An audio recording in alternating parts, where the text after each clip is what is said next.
I'm just wondering if I am supposed to be jumping in here at this point in time, but welcome, hello, and welcome to the Canadian Institute of Food Science and Technology's Learning Trough, which is our bi-weekly seminar series where we are bringing thought leaders from across Canada together to talk about food science, talk about our interest in advancing the success of the Canadian food industry, and talk about how we can work together and collaborate so that we can see that success together. My name is Dr. Amy Proulx. I'm professor and academic program coordinator at the Canadian Food and Wine Institute at Niagara College, and I'm also the president of the Canadian Institute of Food Science and Technology. On behalf of Food in Canada, Canada's only national food and beverage processing magazine, and CIFST, welcome to our 2021 Table Talks webinar series, The Learning Trough, where we are bringing you regular webinars that explore the future of food. If you haven't already, please visit CIFST's website for a list of the upcoming webinars, which will continue every second week until June, and then run between September and November. If you're a member of CIFST, registration for the entire series is free. Thank you to Dempsey Foods for their generous sponsorship of our webinar series. And if you have the chance to connect with Belinda, give her a direct thank you. She's fantastic. Today's topic is Canadian consumer opinions regarding food purchase decisions, and our speaker is Dr. Stuart Smythe. Dr. Smythe is an associate professor in the Department of Agriculture and Resource Economics at the University of Saskatchewan, where he holds the Agri-Food Innovation and Sustainability Enhancement Chair. His research focuses on sustainability, agriculture, innovation, and food. And that's one reason why I'm excited, because innovation in food is a hot topic in this series. Dr. Smythe publishes a weekly blog on these topics at saifood.ca. Recent publications include authored books with William Kerr and Peter Phillips on genetically modified agriculture and food security, Fears and Facts, published by CABI in 2019, and Biotechnology, Regulation and Trade, published by Springer in 2017. Dr. Smythe is involved in social science research with the Plant Phenotyping and Imaging Research Center at the University of Saskatchewan. And he also serves as a member of the board of directors for the International Consortium on Applied Bioeconomy Research. But before we get to Dr. Smythe's presentation, I'm going to just ask him a few questions just to get a better sense of who he is as a researcher and who he is as a person. So I'm going to start with a question that's not on the list, but I know that you're involved with the Agri-Food Analytics Lab at Dalhousie as a collaborator, and they did some interesting research on gardening. Are you a gardener, or have you gotten into gardening as a pursuit as part of your COVID activities? I grew up on it. Thank you very much, Amy, for the invitation and the participation today.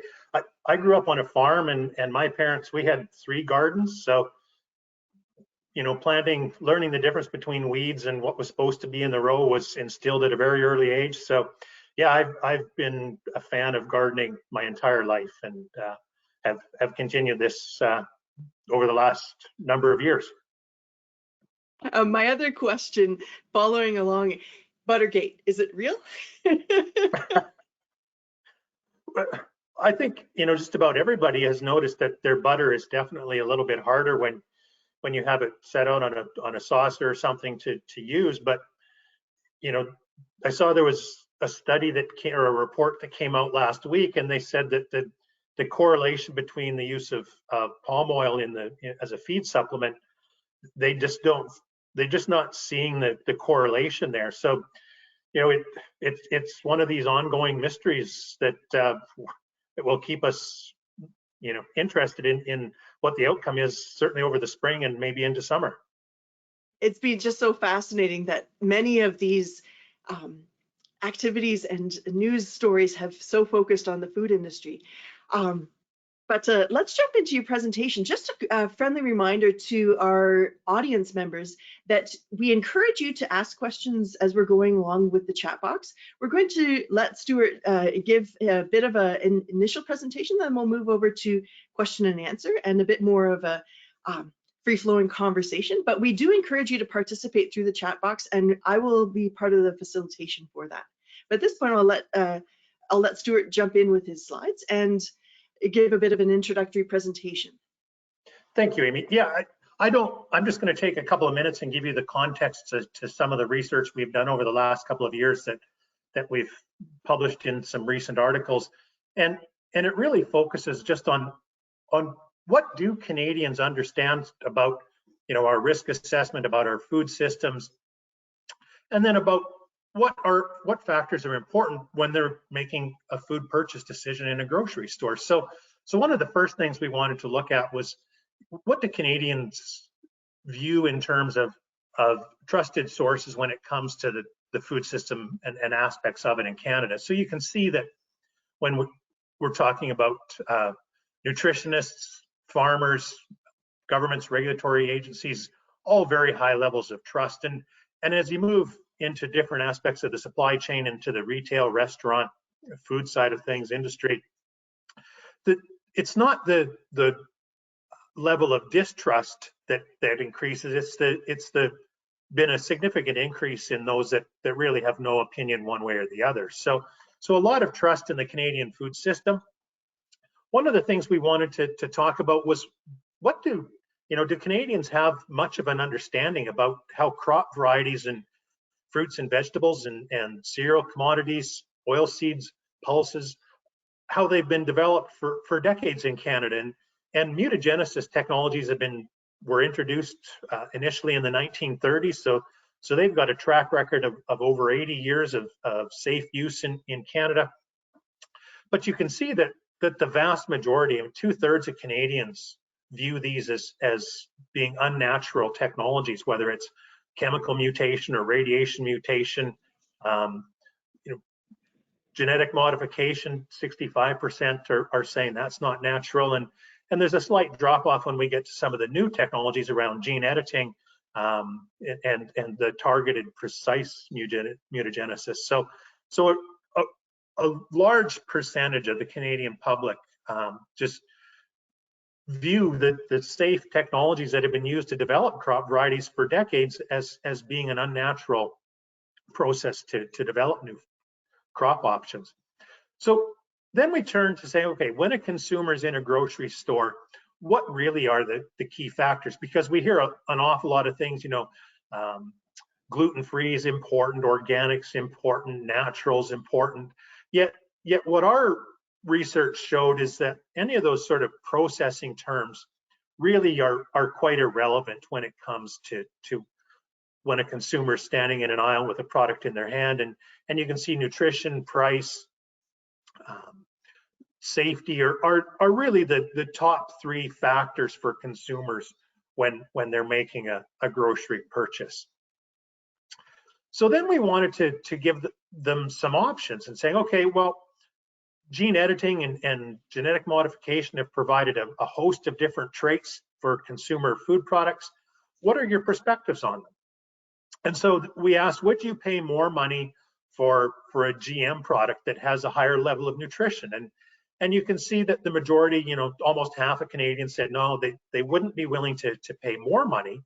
But if any of these new products were offered at the same price, you can see that the majority of respondents to the survey indicated, yeah, absolutely, we would have no problem buying a GM product if it was more nutritious at the same price, if it required less chemical use, which GM crops have been easily quantified to do that in Canada, or if it tastes better. So a lot of support for innovative technologies like genetic modification, and I think we can carry this over to gene editing, but the ag industry and the food processing industry need to start to quantify some of the environmental sustainability benefits that come through the technologies. Then we got into looking, in a little bit more detail as we went through a grocery store, where was the highest levels of support for GM or gene edited products. And you can see that in products that are directly consumable, such as fruits and vegetables, half of Canadians say absolutely, we would have no problem purchasing these types of products. And then as you move through a grocery store into the other sectors, into processed goods, canned goods, fruits, breads, meats and breads, that the support drops off a little bit, but that's also offset by an increase in the number of Canadians or the percentage of Canadians that are saying we're just not sure at this point. We haven't made up our minds. So I think the important thing is that, you know, at a minimum, 1/3 of Canadians are on the whole willing to buy a new innovative food product, and that certainly can be supported through better branding. And we'll make these slides available. If you want to take a screenshot of this, feel free. This is the published articles that the few slides I've presented draw on. And if you've got any comments or questions for me that you want to flip me after, feel free to ping me on Twitter. I'm more than happy to follow up and have a discussion at that point. So Amy, I'll turn things back over to you now. Just a friendly reminder to our audience that you're welcome to engage with us through the chat box, and we'd be glad to put your questions to Stuart as part of the conversation. We've been trying to encourage engagement with the scientific community as part of our initiative with these webinars. But I'll start with a few of my questions. I'm excited to talk about biotechnology. I admit that my current research doesn't emphasize biotechnology, but back when I did my PhD, a lot of my work was in biotechnology, working with the Harvest Plus program and the United States Department of Agriculture's ARS program. But I think for some of I want to say our younger listeners, it's worth having just a bit of a conversation. What has been that history of what does modification of crops look like through the past century? What are the different technologies that have been used, and how have they been perceived? As part of one of my lectures, Amy, I give a bit of a history of sort of social acceptance to innovation, and I'll give you a couple examples. Coffee entered Europe about 500 years ago, so it entered into a hugely Christian part of the world from a Muslim Middle East, and Europe was terrified of this. They actually tried to ban coffee. There's regulatory evidence from some parts of Europe that they put bans in place. Yet, you know, after a couple hundred years, one German state actually had a law in place that said, because women weren't allowed to go into coffee houses, that if a husband didn't provide his wife with enough coffee on a weekly basis, she had the justification to divorce him. So you can see that was a big change. And even, you know, Frankenstein, written by Mary Shelley, was the social response to the beginning of doing autopsies on deceased people, and that's where she got the idea to write Frankenstein. And certainly over the last 100 years, we've seen, you know, a host of new plant breeding technologies emerge from the basic pollen transfer that we probably learned about in biology class, and Mendel's square, right, that of regressive and dominant traits. But science has been amazing, and the use of mutagenesis to change a plant's genome sort of quickly and immediately, and then try to discover what those impacts have been the basis for most of the food products that every one of us will be consuming on a daily basis in Canada. I mentioned to my own students the story of the ruby red grapefruit, and how it was through radioactive mutagenesis that they were able to cause incidence of the lycopene expression within the grapefruit and create an incredibly desirable product that is one of the top selling grapefruit varieties out there. And that came through exposing embryonic tissue to radiation, and then be able to propagate those seeds out and see what sort of traits were induced. Right now mutagenesis is top of the mind of many in the general public because of their introduction to virology because of COVID. Hearing about the variants, the fact that genetic mutation occurs is something that is mind-boggling, I think, for the general consumer, but for those of us in the scientific community, we see it as just a normal, commonplace activity. How do we go about reconciling with that sort of scenario? That's, that gets to be a really interesting point, Amy. I agree with you. We've taken a bit of a look to try and understand what the natural rate of mutation is, and obviously it depends on what plant species you're working with. But some of the examples have shown that as many as 20 genes can naturally mutate in a plant moving from one generation to the next. So for example, we talked earlier about gardening. Well, the tomatoes that people are growing indoors now, they'll transfer outside and they'll eat those tomatoes. If they save the seeds from some of them, 20 of the genes possibly in that tomato seed you plant this time next year will be different from the ones you planted this year. So that idea of natural mutation in plants is, I think, coming through in the discussion about the COVID variants. I heard a news story with a virologist talking last week, and he said that the rate of mutation in the COVID virus is very rapid, and it's averaging about twice a month. There's a mutation. So in the past year, we will have had over 100 natural mutations in the COVID variant. So I think the public is becoming increasingly aware that mutations happen very naturally in nature, and it's not something that should be perpetuated as a fear and something to be, it's not Frankenstein, right?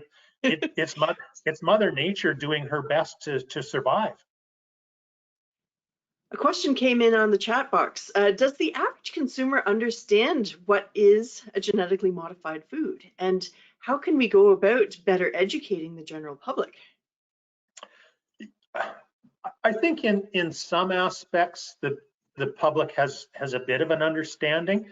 I think a lot of that has been skewed, deliberately by activists and environmental organization campaigns of misinformation about the health dangers or the environmental dangers, none of which have been quantified. In fact, Health Canada put out a call for proposals or comments on gene edit changes in the regulations for gene editing. And as part of the call, they said, we have assessed in the last 25 years 140 different novel food products, all of which are safe to humans and have no impact on the environment. So it's things like that Canadians, I believe, are starting to get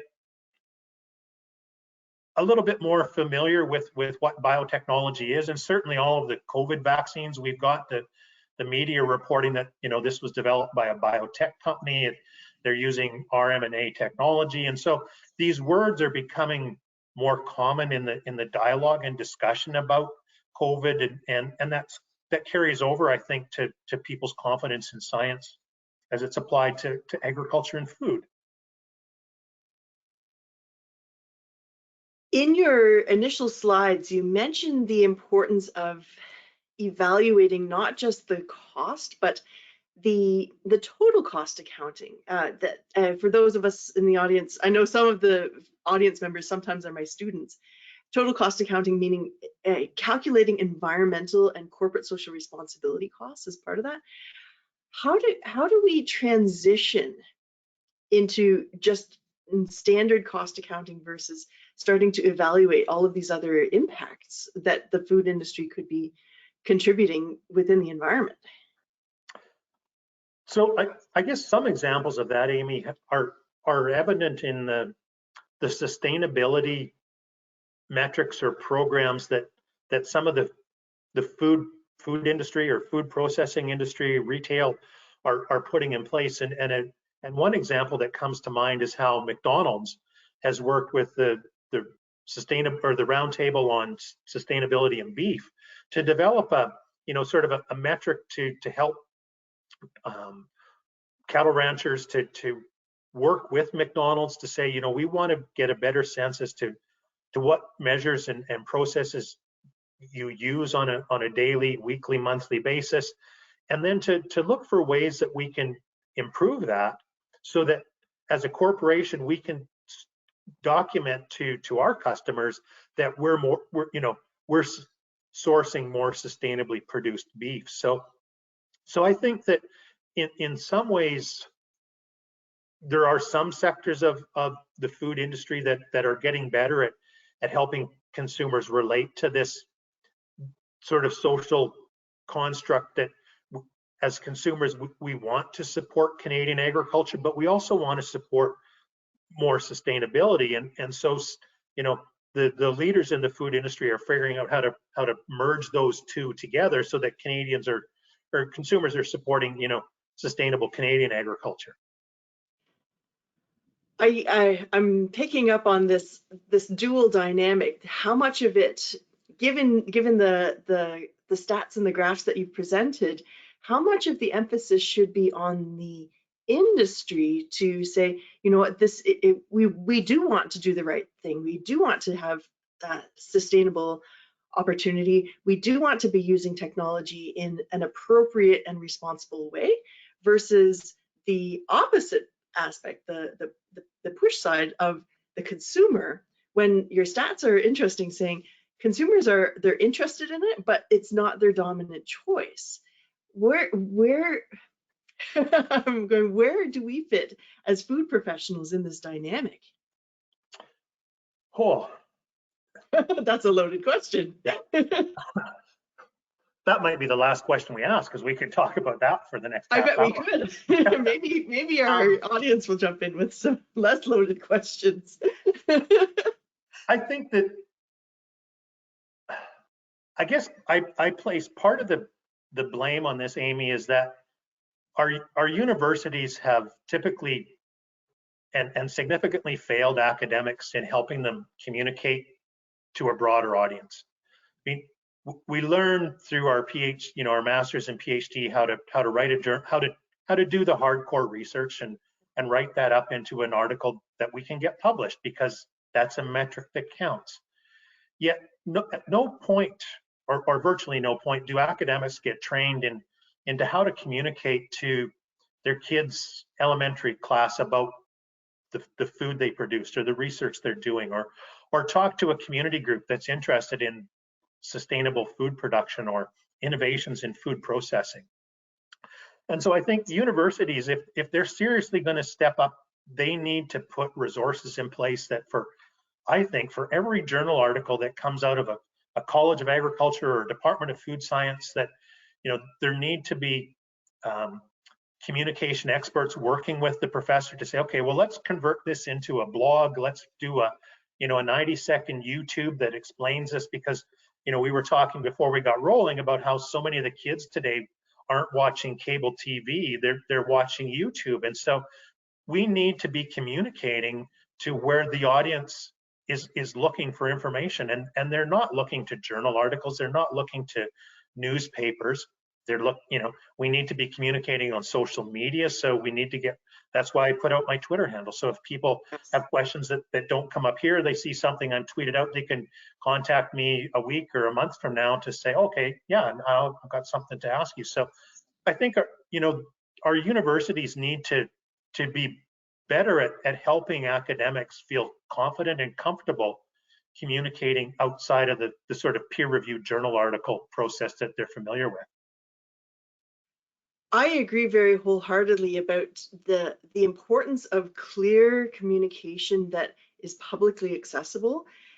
I too am a YouTuber and have found that it's been a game changer in terms of communicating with the public.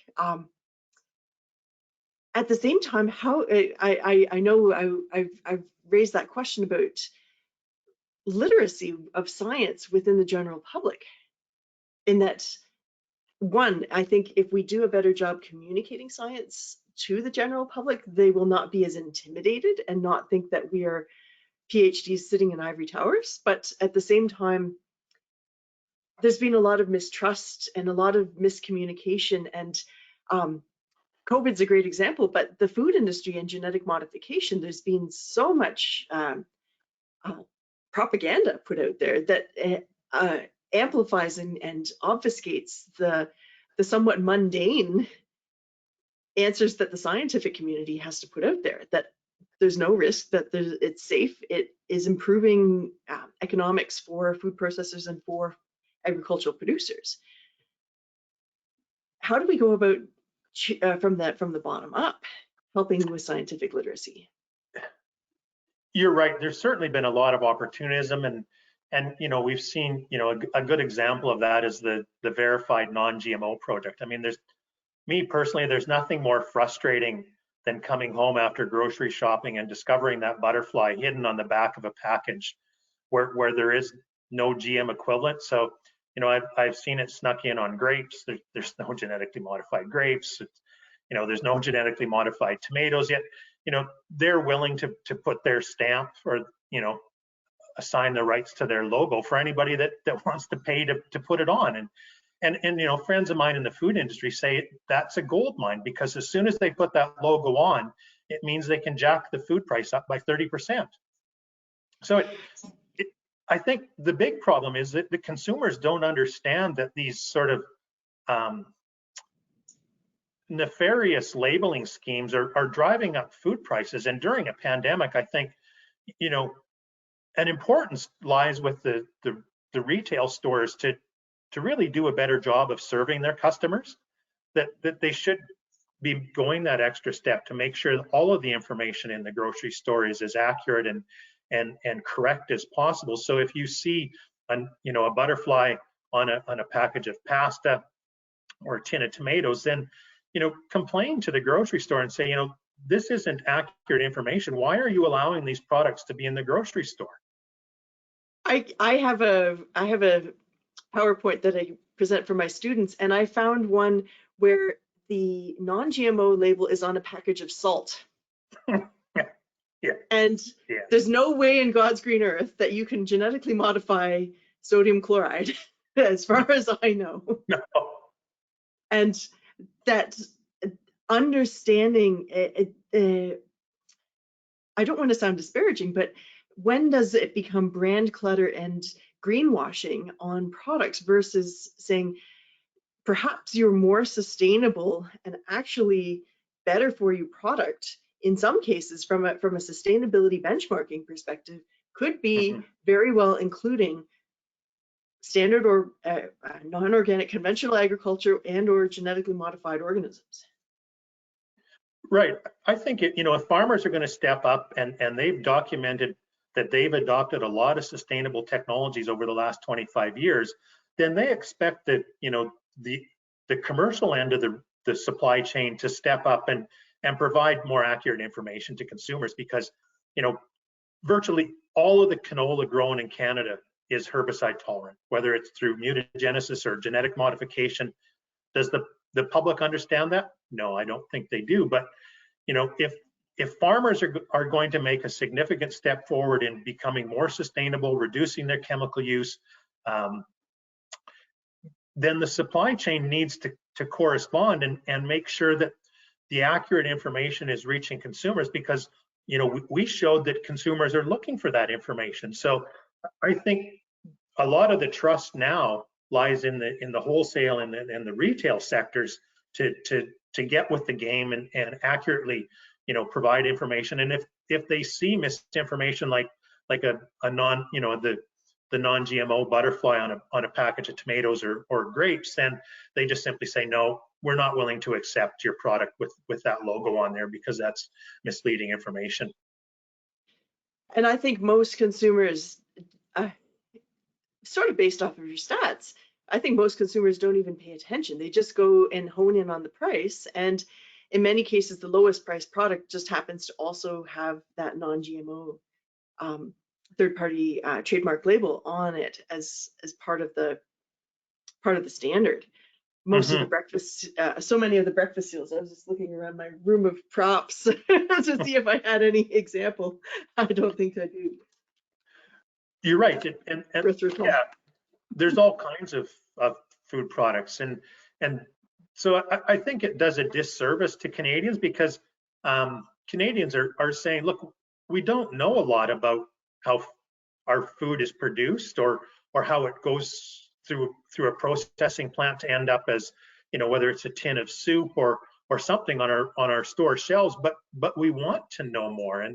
And so I think that, you know, these activist organizations that are deliberately misleading the public, the food supply chains need to do a better job. And I think the CFIA could step up and better enforce the, you know, the accurate monitoring of labels to make sure that, you know, your salt example, or the tomatoes or grapes or pasta example, that, you know, when there is no opportunity, then the CFIA should be fining or you know, forcing those companies to say, look, your package labels don't comply with Canada labeling standards. I'm thinking of the example of the health check program. And this is I don't know if you recall the health check program, which was put out by, it was a third-party labeling program. So a method of production claim third-party trademark program. It was facilitated by the Heart and Stroke Foundation, and companies could pay in for this health check. And over time, that health check symbol became whitewashed. That it wasn't making sense. And another presentation that I give my students, I'm using that same example where they grandfather that label out because it started to become hypocritical. In this case, it was the Heart and Stroke Foundation, and they would have very different business strategies. They had initially launched the labeling strategy saying, we are presenting this saying, this is a better choice for you from a cardiovascular health perspective, choose this food. And then it started showing up on things like food service hamburgers. And they would say, well, because this food service hamburger, if you choose to have side salad with it, you are having a better menu choice. And meanwhile, no one in their right mind would say a fast food hamburger is going to be a healthy cardiovascular choice. Mm-hmm. Yeah, so that's the challenge, I think, right? Is that, you know, additional, you know, our research and other research shows that branding is so important in food products. And some of our research, we asked consumers, you know, participants, you know, how much, or do you spend time looking for additional information beyond what is on the package label? And I think it was less than 10 or 15% said they spend any time, you know, searching online or pulling out their cell phone in a grocery store to look up some information. So consumers are really bound by what's on the package. And so you know, in a multi-billion-dollar industry, gaining an extra 200s of a market share translates to millions of dollars in additional sales revenue, right? So you can understand just how vital branding and labeling is in the food industry. I keep thinking for the Heart and Stroke Foundation, it was the right move for them to remove their label because they have another allied sector of fundraising and creating a donor culture for their heart and stroke oriented research. And if they're undermining their activities with a somewhat obfuscated program in labeling as a revenue generator, it didn't make sense for them to compromise the integrity of their other programming. The non-GMO project, they don't have that same link out where the proceeds go towards research and the proceeds go towards the betterment of the population. In this case, it's strictly for a profit gaining strategy. I think that's a good point, Amy, is that, yeah, you know, this is unlike the Heart and Stroke Foundation, which you're right, is putting money back into research to make sure that more information or healthier products are available. The non-GMO project is just another corporate entity that's looking to make money, and unfortunately, they're in a lot of cases they're simply scamming consumers by charging them a higher price for something that simply cannot or you know, insult or does not exist. So it's pretty unethical business practice in my view. Yes, because time and time again we're finding the labeling on products that have not had regulatory approval for them to be genetically modified.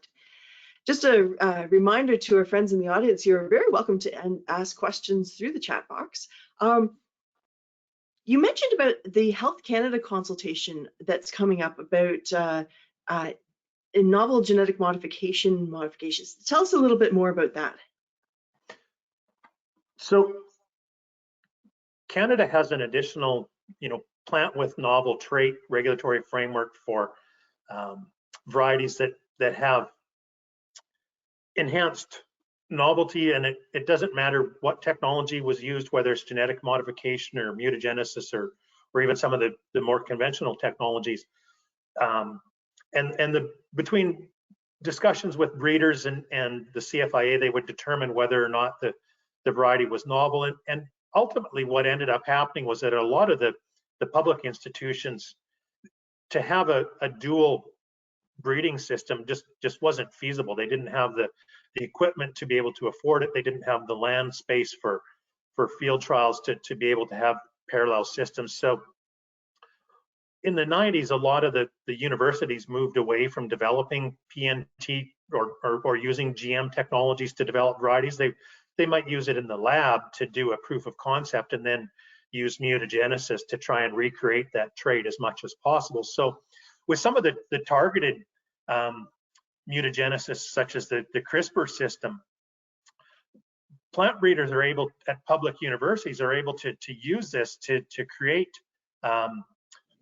novel plants, but there's no foreign DNA coming from another crop variety or species the way there has been with the genetic modified varieties. So what Health Canada is proposing is that, as long as the trait and the novelty is consistent with what's been in the market for the last 20 or 30 years, there isn't going to need to be the additional risk oversight. So if someone used, for an example, gene editing to make canola variety herbicide tolerant, Health Canada is saying that would no longer be novel because we've assessed the risks of these this herbicide tolerant canola for over 25 years now, and it's not novel any longer, and it can safely enter into the production and food system without that additional time and cost of regulatory requirement. We estimated that if a gene edited variety was regulated as equivalent to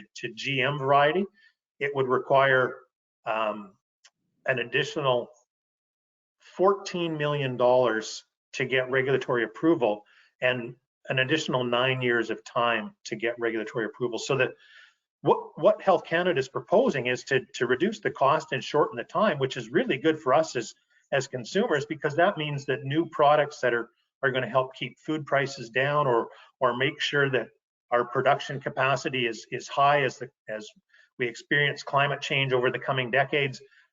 These are really huge benefits for us as consumers. So I think it's fantastic that Health Canada and the CFIA have done this reassessment of our regulatory framework and are proposing some really forward-looking innovative changes that's going to make Canadian agriculture competitive with countries that are already saying that we're not going to regulate this either, like the United States and Brazil, Argentina, Australia.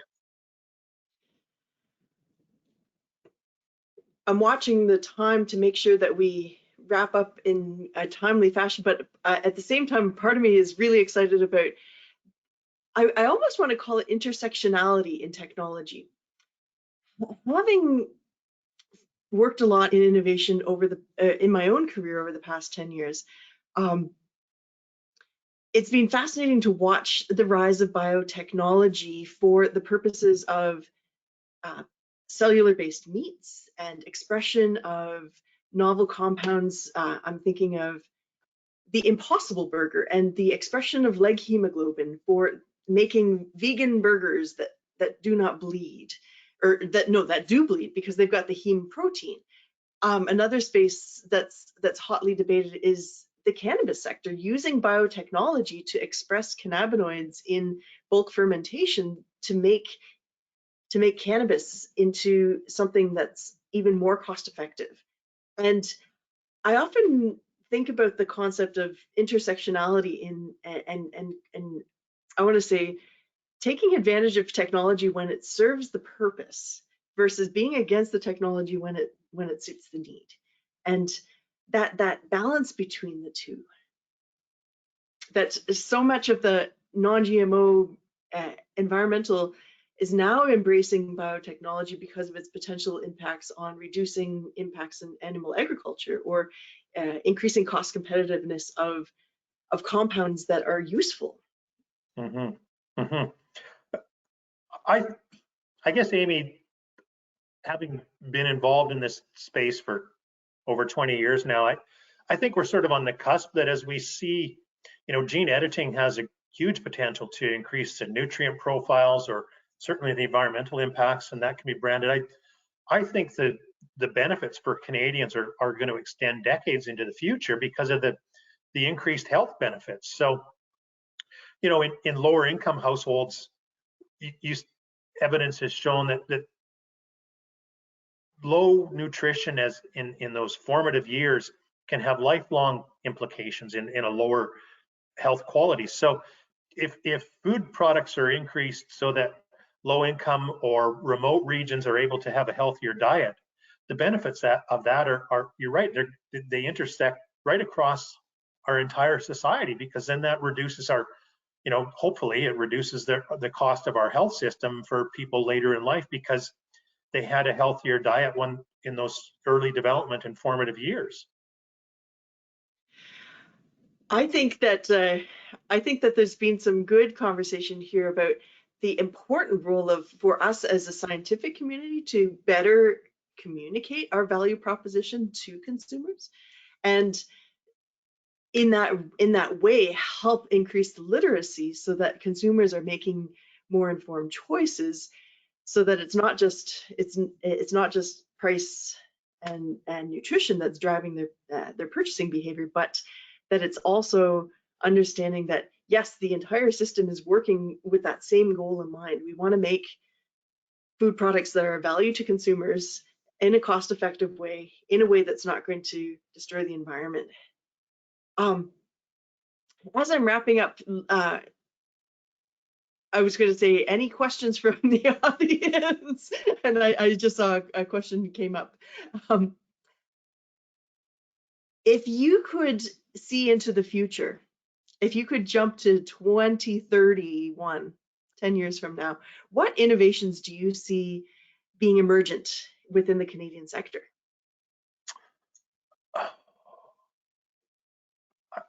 I guess, in an optimistic way, I think that, gene editing and nutritional improvement will really dominate the fruit and vegetable research industries in Canada. So, where you're, the area where you're working, Amy, with Vineland there at St. Catharines, doing research for fruit and vegetable varieties through Southern Ontario, into the Maritimes, BC as well, that these technologies, have replaced the random mutagenesis, and so now we're able to really target and make a significant impact in just the nutritional availability of the foods that we're consuming, and hopefully at prices that are, consistent with what a reasonable price increase would be over the next decade, and not inflated, the way we've seen the non-GMO label being used to inflate food prices, but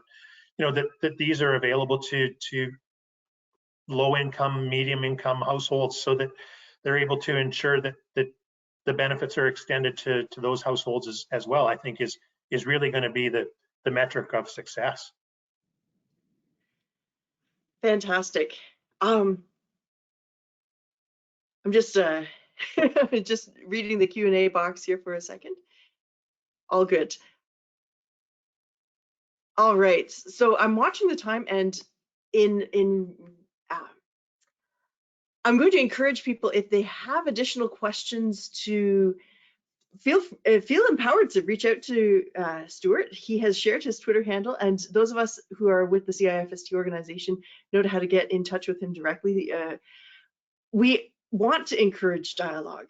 That is, I think, a really important hallmark of our community of science here in Canada, that we can challenge one another with really strong ideas and to be able to grow from that experience. That, I think, is the really important hallmark of science, that none of it is static, that we have to consistently engage in communication and challenge one another so that we can all grow together as a sector and push those boundaries together. Heidi at CIFST has just shared Stuart's Twitter handle with all of you who are in the audience. And again, we are able to pass on direct information to Stuart as well. Again, I am really grateful for you taking the time to share with us about your research and to engage in some dialogue about the role of innovation and biotechnology in the Canadian food sector. And on behalf of CIFST and Food in Canada, just extend our gratitude for you being part of that conversation nationally. So let me just give me a second to pull up my script here. So just a friendly reminder, we are hosting webinars every second Wednesday until June, and then we will be resuming our webinar series again in September and to November. I want to encourage people out in the audience, reach out to us. If there are topics that you would like to hear about, let us know. We would love to have relevant topics that are going to be very pertinent to the success of your academic career or the success of your business here in Canada. So again, thank you again to Dr. Stuart Smythe from the University of Saskatchewan, and thank you to our sponsors, and thank you to Food in Canada magazine for facilitating this. Our next webinar is going to be Wednesday, April 14, and we will have Chris Kay and Sean Condra from Multiplicity. And Multiplicity happens to be an innovation organization that focuses on business practice, and they will be presenting on the topic, Real Innovation, Starting Right and Restarting Right. We have our registration open on our website. I want to thank everyone in our audience for attending, and we hope that you enjoy the upcoming long weekend. Take care.